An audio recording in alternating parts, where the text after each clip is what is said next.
Assalamualaikum warahmatullahi wabarakatuh. Halo guys, kembali lagi sama saya Bobi dan kita akan kembali mengomentari video dari Taparagi yang judul Astaga, ternyata Buya Sakur sudah murtad. Kita akan langsung tonton videonya, habis itu kita akan komentari guys. Teman-teman yang dimuliakan oleh Allah Subhanahu wa taala, kita bertemu kembali di channel Cahaya Hidayah. Jadi di video kali ini saya akan membahas yaitu baru-baru ini ada video yang viral.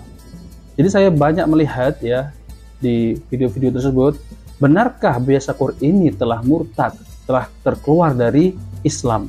Nah, teman-teman, jadi saya telah menemukan satu video ya. Di sini itu Nabi Muhammad SAW tidak buta huruf. Ini kata Buya Sakur ya. Rasulullah SAW itu tidak buta huruf, kata Buya Sakur. Karena apa? Karena kalau buta huruf ini lebih identik dengan goblok, bodoh, kata Buya Sakur. Imam Al-Qurtubi ketika menafsirkan ayat ini, beliau berkata, firman Allah pada Al-Ummi berkata Ibnu Abbas radhiyallahu anhu, Nabi kalian sallallahu alaihi wasallam adalah buta huruf, tidak bisa menulis dan tidak bisa membaca dan berhitung. Lalu perkataan ini dikuatkan dengan firman Allah. Allah berfirman di dalam Al-Qur'an yaitu surat Al-Ankabut ayat 48. Dan kamu tidak pernah membaca satu kitab pun sebelumnya dan tidak pernah menulis satu kitab pun dengan tangan kananmu. Nah, ini membuktikan bahwa Rasulullah SAW itu tidak bisa membaca dan tidak bisa menulis, yaitu buta huruf. Nah, oke teman-teman, jadi apa yang disampaikan Buya Sakur, kalau ada orang yang mengatakan Rasulullah SAW itu buta huruf, maka saya akan penjarakan mereka. Ini tidak benar ya teman-teman ya. Karena memang Rasulullah SAW itu tidak bisa membaca dan tidak bisa menulis, yaitu buta huruf. Nah, kalau di zaman sekarang memang ya, kalau orang buta huruf itu tidak bisa membaca dan tidak bisa menulis, ya memang lebih identik seperti itu. Namun jangan disamakan dengan Rasulullah SAW. Nah, inilah yang menjadi olok-olokan oleh orang-orang kafir terhadap agama kita, agama Islam. Jadi buta huruf itu Gini ya. Kebiasaan itu bukan dilihat dari apakah dia buta huruf atau tidak gitu, ya kan? Jadi gini, ada orang ya, kita ngomong tentang Nabi nih, orang yang didefinisikan ya. Nabi itu levelnya dengan manusia biasa. Gini, kita untuk mengetahui banyak ilmu, kita kan harus bisa baca tulis. Gak usah tulis deh, baca deh. Karena kita kan harus membaca ini itu. Tapi kan tidak perlu juga sebenarnya. Kenapa? Kita juga bisa juga menggunakan media lain yaitu telinga, mendengar. Kan sumber ilmu itu kan bukan hanya melalui teks, tapi ada video, itu audio visual. Banyak cara cerdas, bukan hanya dengan membaca. Ini mengatakan bahwa orang buta huruf itu goblok, itu salah besar. Dia nggak bisa baca, tapi apakah ilmu yang dapat dengan baca? Enggak juga. Dulu orang mendapat ilmu itu dari interaksi dengan orang lain, ngobrol. Nabi Muhammad itu kurang cerdas apa, dia berdagang nih Pak. Dia berdagang sampai jauh, ke Syam, kemana-mana guys. Apakah dia memerlukan pelajaran membaca tulis? Kan tidak. Dia belajar dari interaksi antara dia dan pamannya dan dengan customer pelanggannya, sehingga tahu dia, oh ini barangnya laku, ini nggak laku, ini kapan jualnya, ini berapa harganya, gitu guys. Jadi banyak cara belajar, bukan hanya lewat membaca atau menulis, tapi juga bisa nonton, ngobrol dengan orang. Jadi berupa kualitas audio visual. Ya Anda nih, Anda nonton video saya, belajar dari video saya, Anda tidak perlu punya kemampuan membaca, nggak perlu. Karena sih tidak ada yang Anda baca. Yang perlu dilakukan adalah telinga untuk mendengar dan mata untuk melihat. Anda akan dapat ilmu dari channel saya guys gitu. Ini mengatakan bahwa orang nggak bisa baca tulis itu adalah orang bodoh, itu salah besar. Nggak melulus di itu guys, ya kan? Jadi ada orang yang banyak tahu, dia dapatnya dari mana? Dari video, dari audio, dengan podcast, nonton video podcast, nggak lagi baca buku guys, gitu. Jadi ilmu itu bisa dapat dari mana saja, gitu loh. Jadi akan sangat mengherankan kalau ada yang mengatakan bahwa menyamakan orang yang buta huruf sama dengan orang tolol. Tidak begitu, guys. Ya. Dulu aja yang cuma ada buku, belum ada internet, belum ada video, belum ada audio, ya, kita nggak bisa mengatakan bahwa orang itu buta huruf itu bodoh. Karena dia belajar dari cara lain gitu.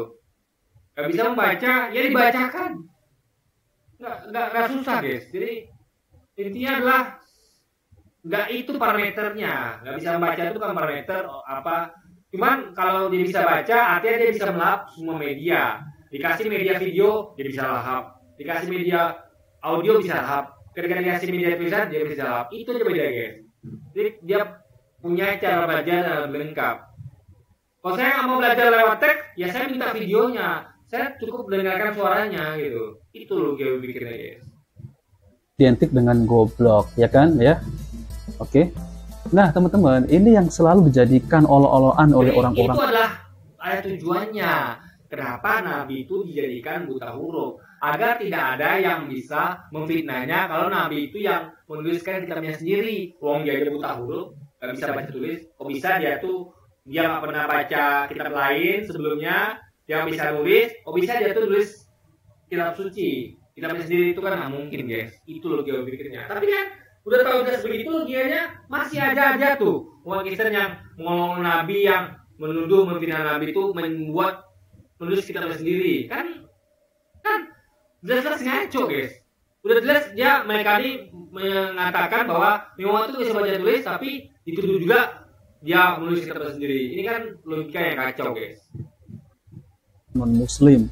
Kalau Rasulullah SAW itu didatangi malaikat, kemudian pakai sorban, pakai jubah, kemudian jahitnya di mana? Ini yang dijadikan olok-olok oleh orang non-Muslim. Karena munculnya orang-orang seperti ini, ya, ini akan melemahkan agama Islam. Jadi sangat berbahaya.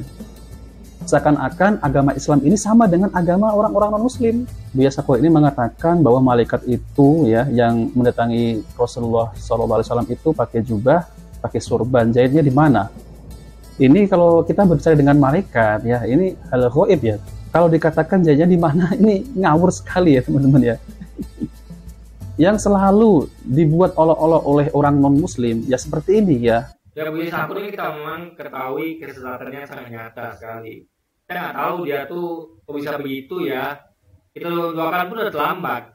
Karena dia sudah meninggal, guys. Sehingga kita udah wafat gitu kan. Tapi sudahlah. Cukup kita jadikan iman pelajaran agar kita tuh tidak lagi tersesat seperti Buya Sakur. Makanya saya buat video-video yang untuk mengkonter itu. Biar kita tahu bahwa apa yang disampaikan oleh beliau itu sesat adanya gitu kan. Kita belajar ngaji dengan guru yang benar, bukan dengan sembarangan orang, apalagi seperti orang-orang seperti Buya Sakur, guys. Contohnya. Seperti ceramah Buya Sakur yang membingungkan umat, yang dibuat senjata untuk mengolok-ngolok Islam. Bahkan malaikat ini katanya pakai jubah, pakai surban, kemudian jahitnya di mana? Loh, ini kok bisa seorang profesor bisa berkata demikian seperti anak-anak? Ya udah, kalau memang ya dalam hadis tersebut itu mengatakan malaikat datang, ya, itu malaikat Jibril, kemudian mengajari Rasulullah, ya udah kita imani, ya. Pakai surban, mau pakai jubah, kita harus imani. Kok bertanya jahitnya di mana? Ini sangat bahaya sekali pemikiran seperti ini. Nah, oke teman-teman, jika video ini bermanfaat, jangan lupa like dan subscribe di channel Cahaya Hidayah. Wabil taufiq. Ya sama kayak Nabi Adam, Hawa, dikasih Tuhan pakaian. Jahitnya di mana? Wong pakaian dari Tuhan kok. Mereka juga begitu. Kalau dia misalnya menyamar dari manusia biasa, di mana jahit pakaiannya? Oh, dari Tuhan kok. Tuhan tuh mampu menciptakan apapun, masuk pakaian untuk hambanya. Gitu, guys. Ini adalah Anda tuh jangan pernah, kita nggak pernah tahu baju yang dipakai itu apakah dari Tuhan apa buat manusia, kita nggak pernah tahu gitu, ya kan? Kita tahu setelah kita ngecek. Yang kita nggak tahu misalnya kayak ya pakainya malaikat, kita nggak tahu itu apakah mereka.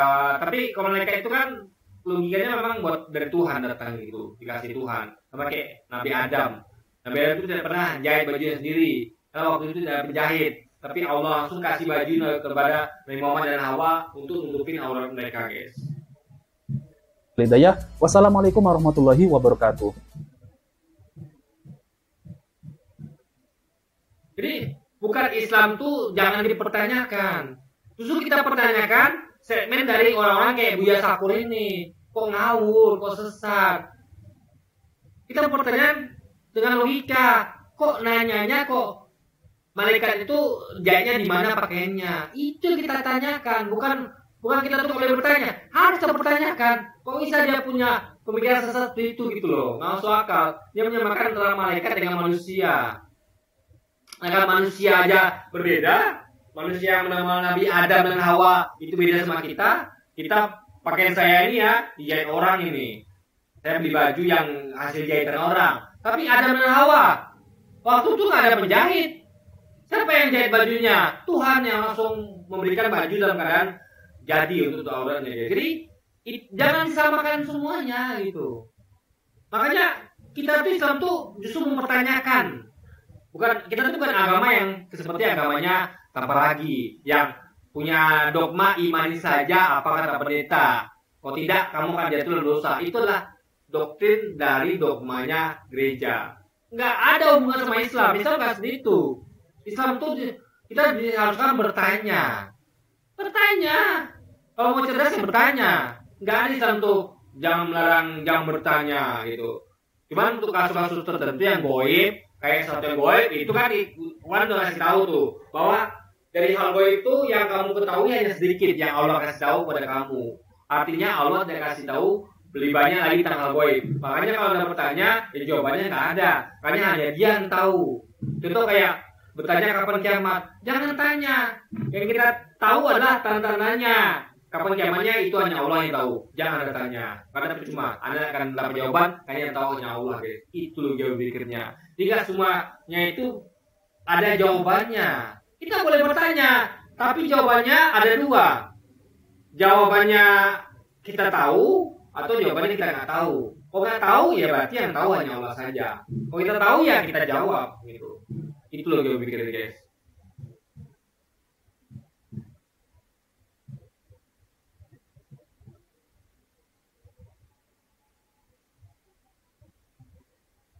Oke, jadi mungkin sekian dulu aja video kita ini dan sampai jumpa lagi di video-video selanjutnya. Dan wassalamualaikum warahmatullahi wabarakatuh guys.